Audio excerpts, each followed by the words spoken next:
အားလုံးပဲမင်္ဂလာပါဒါလေးကကျတော့ဘာနော်စာဒီလိုစာပေါ်မှာပါနော်သူကဘလို့ပန်းတုပ်ရတယ်လေဆိုတာမိထားတဲ့အတွက်ပါနော်ဒါလေးကိုထုတ်ပြမယ်သူကကျတော့စာကဒီလိုနဲ့ထားဆိုတော့ဘာနော်သိပြီးတော့ပြဿနာမရှိပါဘူးသူကတုပ်လိုက်ရင်ပုံမှန်ချီတုပ်တဲ့အတိုင်းပဲပြီးရင်ဒါလေးကိုနေရာလေးအရင်ချလိုက်မယ်ပေါ့နော်ဒီလိုလေးပါ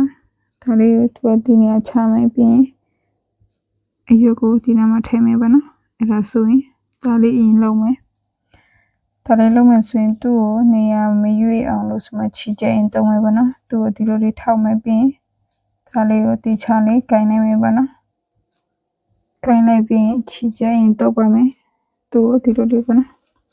နောက်ကိုထိုးချလိုက်မယ်ပြီးရင်အပေါ်တစ်ချက်ပါနော်ပြန်ထိုးမယ်ပြီးရင်အောက်ကိုတစ်ချက်ပြန်ထိုးလိုက်မယ်ပြီးတာနဲ့ဒီဘက်ကိုအပေါ်တစ်ချက်ပြန်ထိုးလိုက်မယ်အဲ့ဒါဆိုရင်ပန်းအတွက်နေရာရရပါနော်ပန်းအတွက်နေရာပြီးလို့ရှိရင်သူကအဖူလေးအတွက်ပါနော်ပို့ဒီလိုလေးထည့်လိုက်မယ်နော်အဲ့ဒါဆိုရင်အဖူအတုံးမယ်ဆိုရင်ဒီရနေဟိုစိုက်ချလိုက်မယ်ပြီးအပေါ်တင်မယ်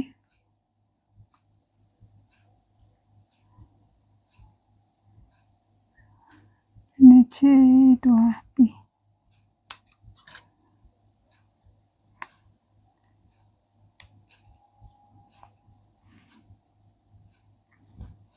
ဒီလိုတိချနေကြမိရနော်ခဏကြာနေချေတော့လို့ပါဒါလေးရောဒီလိုလေးပဲပြီးရင်ဒီမှာချီထိုးမယ်အပေါ်တစ်ချက်အောက်တစ်ချက်ပါနော်အဲ့ဒါပြီးတော့ဒီဘက်ထိပ်ကိုလည်းချီထိုးလိုက်မယ်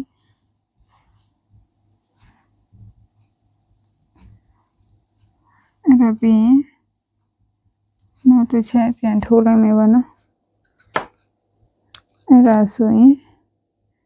ပန်းအတွက်ဒီလိုလေးနေရာရတိုင်းပါနော်ဒီလိုလေးပါအဲ့ဒါပြီးရင်သူ့ကိုချီအချောလိုက်မယ်ပါနော်ချီချောလိုက်မယ်ဆိုရင်ဒီလိုလေးကန်နိုင်မယ်ပါနော်ပုံမှန်အတိုင်းပဲဘာမှမထူးခြားပါဘူးဒီလိုလေးရောအကဒီအလဲကနေထွက်လာမယ်ပါနော်ညလုံးဒီလိုထွက်လာမယ်ပြီးရင်ဒါလေးကိုဆွဲမယ်ပြီးရင်ဒီအပေါက်ကနေပြန်ထိုးထည့်လိုက်မယ်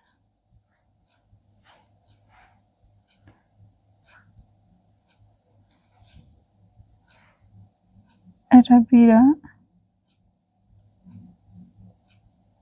ဒီထိတ်ကနေပြန်ထိုးမယ်နော်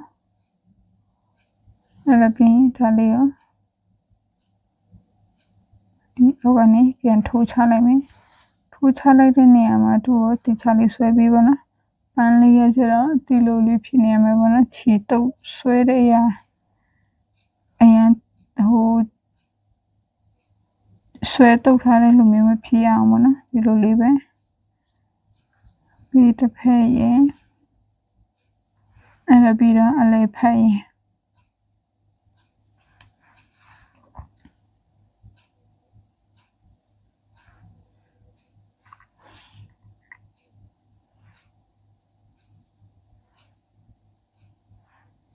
ဒီလိုလေးပါအဲ့ဒါပြီး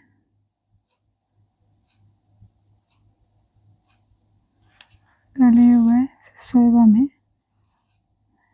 နောက်မှချီနေပွားနေရဆိုရင်ဒီချာလေးချီလိုက်ပါနော်ချီကိုလည်းအနောက်ကလည်းမပွားစေနဲ့ပါနော်ဒါပြီးဒါလေးကိုပြန်ထိုးထည့်လိုက်မယ်ဒါပြီးနောက်တစ်ဖက်ဒါလေးကိုဒီလိုလေးထိုးမယ်ပြီးနောက်ကိုထိုးချလိုက်မယ်ပါနော်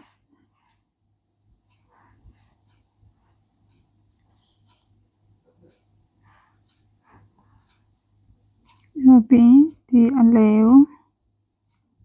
ထိုးမယ်သူ့ကြောပါနော်အောက်မှာချီမပွားအောင်လို့လည်းကျူဆိုင်ရတာပါနော်ထိုးနေလို့ရှိရင်လက်နေ လက်နဲ့နည်းနည်းဆမ်းပေးလိုက်ပါနော်သူကခြီပွားနေရဆိုရင်ပြန်ပြီးတော့ခြီလေးတက်တက်ရလေးပြန်ဆွဲပေးပါနော်ဒါပြင်ဒီနေရာလေးကိုဒီလိုလေးထိုးပါမယ်ပြင်နောက်တစ်ဖက်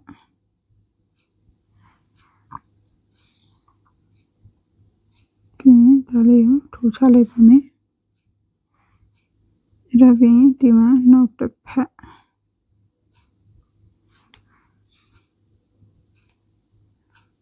အဲ့ဒါပြီးတော့ဒါလေးကိုဒီအနေထိုးချလိုက်မယ်ပါနော်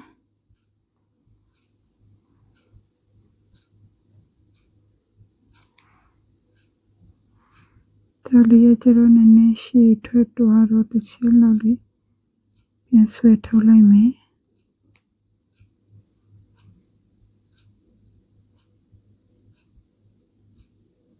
ပြင်တော့ကရက်လေးပဲပေါ့နော်ဒီလိုလေးပြန်ထိုးချလိုက်မယ်အဲ့ဒါဆိုရင်ဒီမှာနောက်တစ်ဖက်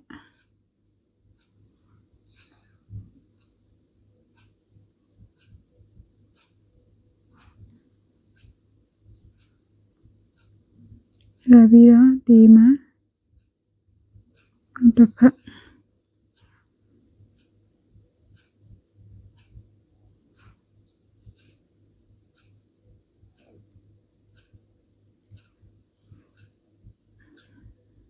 အပြင်နောက်ထပ်တစ်ဖက်ပဲကျွန်တော်တယ်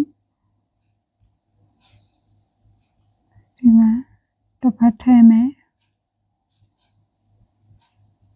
ပြီးဒါလေးကိုညလိုက်မယ်ဘယ်တော့သူကထိတ်မှဖြစ်နေတဲ့ဒါလေးကိုဆက်ထုတ်လိုက်မယ်ပြီးဒါလေးထိတ်လေးဒီလိုလေးပြန်ထိုးချလိုက်မယ်အဲ့ဒါဆိုရင်တပတ်လေးပြီးရွယ်ပါနော်တပတ်လေးပြီးရွယ်ရင်ဒါလေးကိုဆွဲထုတ်လိုက်မယ်ပြီးရင်နောက်ကိုလမ်းလိုက်မယ်နော်ထိုးဒီလိုလေးအဲ့ဒါပြီးရင်ဒီမှာခြေတုပ်လိုက်မယ်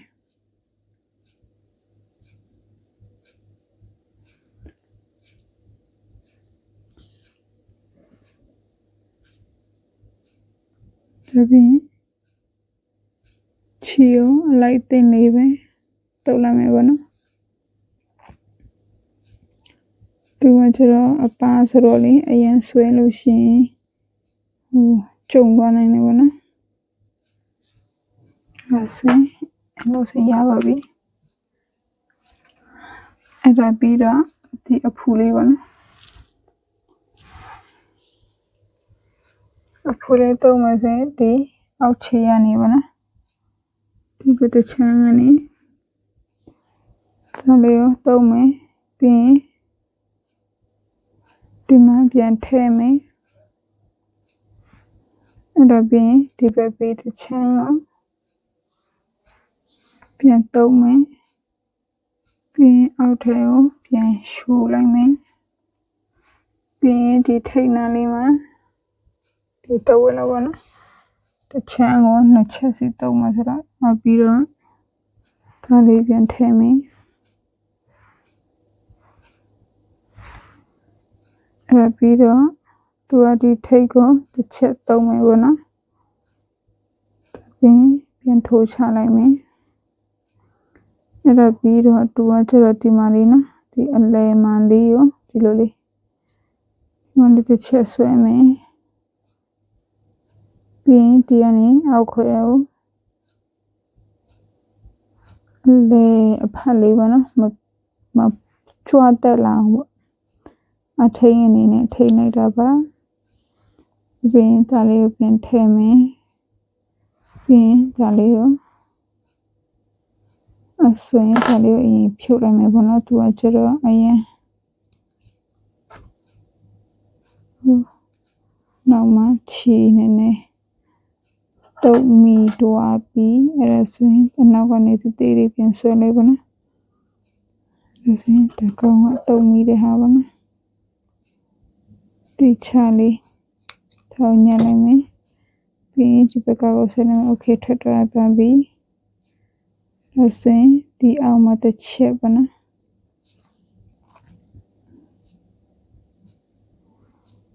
တစ်ချက်ရင်အပြီးတော့ဒီ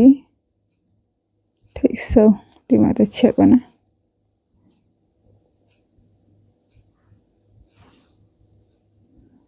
ဒါဆိုရင်ရပြီပါနော်ဒါကိုချီတုပ်ပါမယ်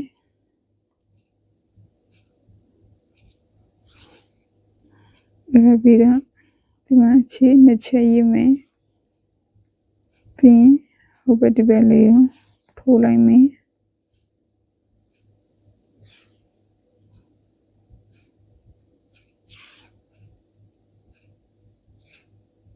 ဆင်ရပါပြီချင်ပြတော့ပါ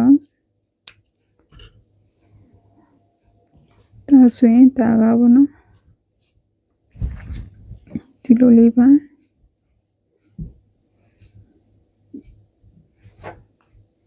ဒီလိုလေးရပါပြီ